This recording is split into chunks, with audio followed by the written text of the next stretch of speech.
Shkolla e mesme e bashkuar Ramazan Karaj u dëmtua nga tërmeti i 2019-s dhe në atë kohë u bë pjesë e listës së objekteve që përfshija në programin e rindërtimit me financimin e Bashkimit Evropian. Mirëpo asnjë avancim nuk u bë për rindërtimin e saj, duke shkaktuar shkëputjen e kontratës me BE-n. Por pse ndodhi kështu? Me sa duket, kjo ka lidhje të tërthort me prirjen për korrupsion. Për fondet e BE-s kërkohet llogari, prandaj nuk kemi interes nga zyrtarët. Mëkatet e vjedhjes së parave të rindërtimit në atë kohë ju faturuan irzëvendës kryeministrit Erben Ahmetaj. Por fakti që vazhdon në njëjta skem korrupsioni tregon se kryeministri Rama është pjesë e saj. Rama ka shumë arkitekt të huaj dhe vendas me të cilët mbaron projektet strategjike për vetëm një restaurator personal. Ky është biznesmeni Alfred Çoma, i cili mban profil të ulët, por merr fonde miliona euro nga kryeministri. Këtë radhë, Çoma që merr fondin 3.2 miliard lek nuk do të bëjë restaurim, por rindërtimin e shkollës në Nikël të Krujës. Ajo që nuk ndryshon, ashtu si në të kaluarën, mbetet lloji i veçantë i procedurës ku merr pjesë Çoma. Duke pasur lidhjet e duhura, Çoma arrin të marrë ftesa për tendera të quajtur të kufizuar. Megjithëse tërmeti ka rënë para 7 vjetësh, për një rreth të ngushtë biznesesh, ka trajtuar sipas vendimit famkeq të qeverisë që urdhëron dhënien e tenderave në tavolinë. Pra, fatkeqësia vazhdon të përdoret për të justifikuar tendera sekret dhe të kufizuar. Lloji i procedurës së prokurimit e kufizuar që është përdorur nga Artur Bushi në favor të Alfred Çomës bazohet në akti normativ numër 9, datë 16 dhjetor 2019 për përballimin e fatkeqësive natyrore të tërmetit të datës 26 nëntor 2019. Dhe jo vetëm kaq, por kryeministri Rama është kujdesur që organizatori i tenderit të jetë kryetari i Bashkisë Krujë, jo Ministri i Arsimit apo Këshilli i Qarkut. Parat paguhen nga buxheti i shtetit, referuar vendimit të Këshillit të Ministrave numër 820 datë 30 dhjetor 2025 për përdorimin e fondit të rindërtimit të shkollës së mesme të bashkuar Ramazan Karaj në caktimin e Bashkisë Krujë si njësi zbatuese. Val këtyre manovrave që nisin nga zyra e kryeministrit dhe vazhdojnë me Artur Bushin, AD Star SHPK është përfituese e kontratës për rindërtimin e shkollës së mesme të bashkuar në njësinë administrative Nikël, Bashkia Krujë. Fondi limiti për llogaritur për këtë projekt është 315.4 milion lek të reja pa TVSH, ndërsa kozgjatja është 1 vit nga data e nënshkrimit të kontratës. Në fazën e parë të procedurës së kufizuar nuk ka klasifikim në bazë të ofertës ekonomike dhe teknike. Sipas dokumenteve, në fazën e parë që është mbyllur më 24 prill 2026, kanë marrë pjesë 12 operatorë ekonomik.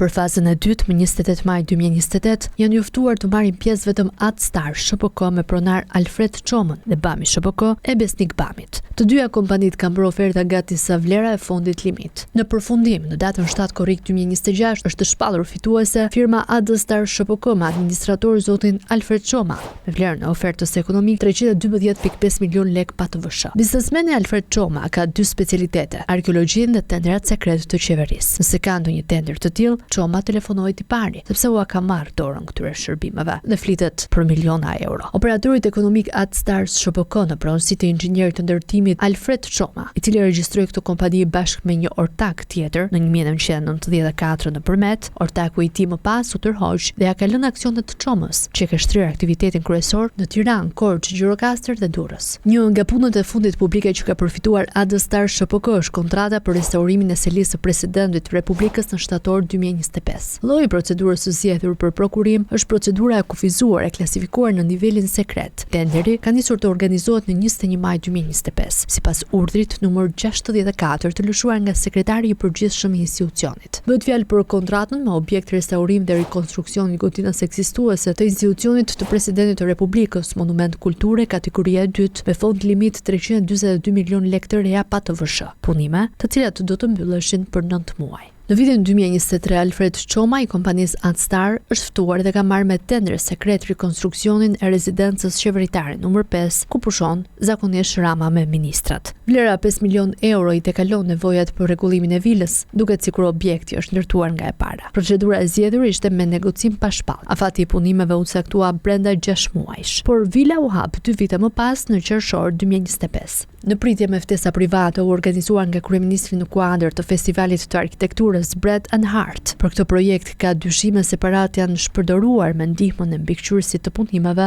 që gjithashtu u zgjodh me tender sekret. Në të njëjtën datë me tenderin e restaurimit, pra 15 mars 2023, u zhvillua edhe prokurimi për mbikëqyrjen e punimeve. Sërish drejtoria e shërbimeve qeveritare veproi me tender sekret. Fituesi kompania Dricons me pronar Vladimir Topin, firmosi kontratën më 18 prill 2023. Rreth 2 muaj më vonë, në qershor 2023, Topi u arrestua nga SPAK. Ai u akuzua se kishte korruptuar sekretarin e përgjithshme të Ministrisë së Shëndetësisë Joana Duro. Biznesmeni kishte përfituar favorizim në tenderet për mbikëqyrjen e punimeve në disa qendra shëndetësore në Tiranë dhe Durrës. Deri në gusht 2023, Dricons ndryshoi pronarin 2 herë me vlera simbolike prej 100.000 lekë. Në vitin 2024, kompania kaloi në emër të bashkëshortes së Topit sërish për të njëjtën shumë. Mësimet e hershme për aferat me kontratat publike Çoma i ka marrë nga profesor italian. Në tetor të vitit 2016, Banka e Shqipërisë shpalli në gazetën britanike Financial Times njoftimin për shprehje interesi për kompanitë e interesuara për rikonstruksionin e ndërtesës Hotel Dajti. Në verën e vitit 2017, përmes një njoftimi për shtyp, Banka e Shqipërisë bëri të ditur fillimin e punimeve për rikonstruksionin e Hotel Dajtit. Mungonte fondi limit i garës. Kompanitë që morën pjesë, emri i fituesit dhe oferta fituese e kontratës. Banka e mbajti sekret fituesin për 5 vjet rresht, derisa u detyrua nga komisioneri për të drejtën e informimit. Fituesi të kontratës 16 milion euro ishte kompania italiane CGF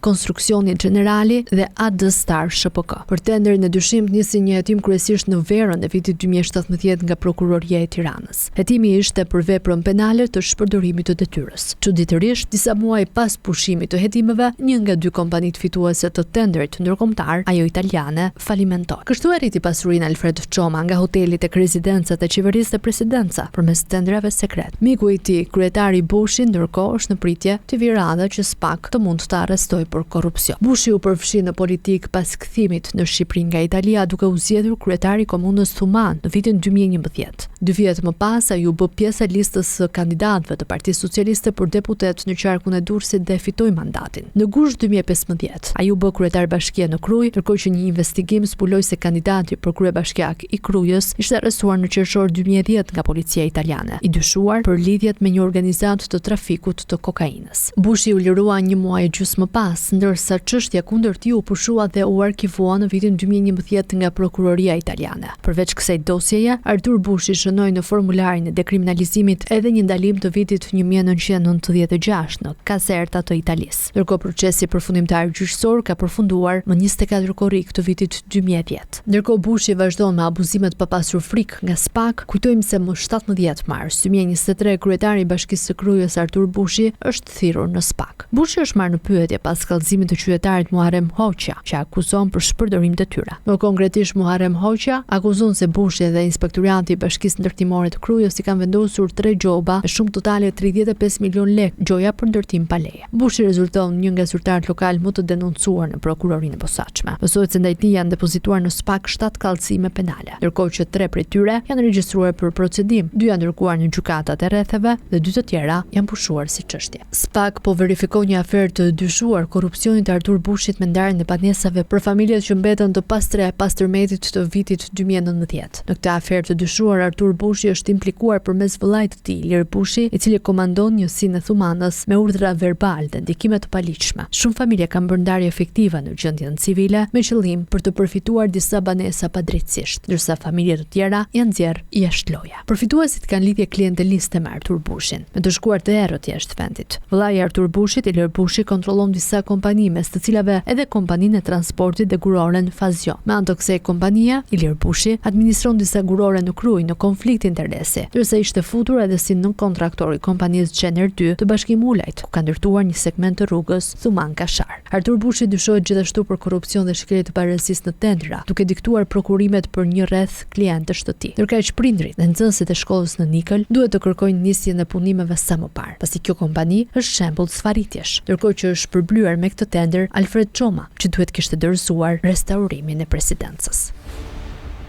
Ju pëlqeu kjo video? Atëherë bashkohuni me ne. Na ndiqni në Instagram, Facebook dhe TikTok dhe bëni subscribe në YouTube. Klikoni like dhe share dhe aktivizoni njoftimet për të mos humbur asnjë video të re. Faleminderit për mbështetjen.